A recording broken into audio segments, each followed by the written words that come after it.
ভেতরটা পুড়ে যাচ্ছে। হারিকেনের হৃৎপিণ্ডের ভেতর সলতেটা যেভাবে পড়ে, জারো জাগুনে মানুষ পুড়ছে।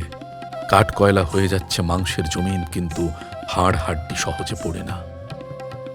আগুন শিশুর চোখ থেকে খুলে নেয় অন্তর্ভেদী মণি।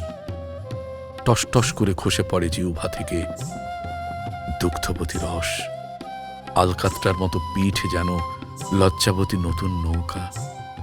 শির দ্বারা দিশেহারা ধনুষ্টঙ্কারের মতো বেঁকে উদম বটবৃক্ষ। ভ্রাম্যমান অকালপক্ষ শিখা এক ঢোকে গিলে ফেলছে চুলের দঙ্গল। মুখ শিল্পিত পাতিলের মতো পাহারা দিচ্ছে আটপৌড়ে উড়নচণ্ডী শালিক, যেন যমদূত। কলমিলতার মতো আঙ্গুলের ডগা স্থির নিরুদ্দেশ। হাঁটু থেকে ক্রু দিয়ে এঁটে থাকা পা বিভৎস বাদুরের মতো ঝুলে আছে তারে। এখন আগুন দিন।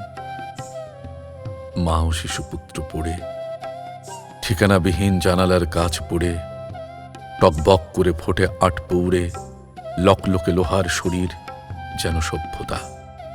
আঁচ কাঁধে নিয়ে ভবঘুরে রাজার মতো ঘুরে।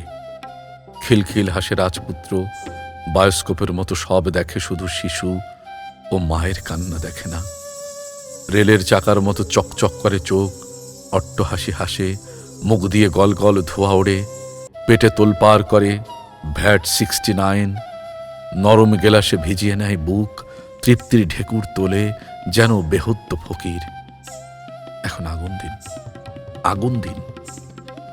ঝড় জলে মেঘ ভেজে বন্ধ করে অবাধ্য চিৎকার, তবু রাজার মেয়েরা শুধু রত হয় প্রার্থনায়, অথচ কেবলা চেনে না।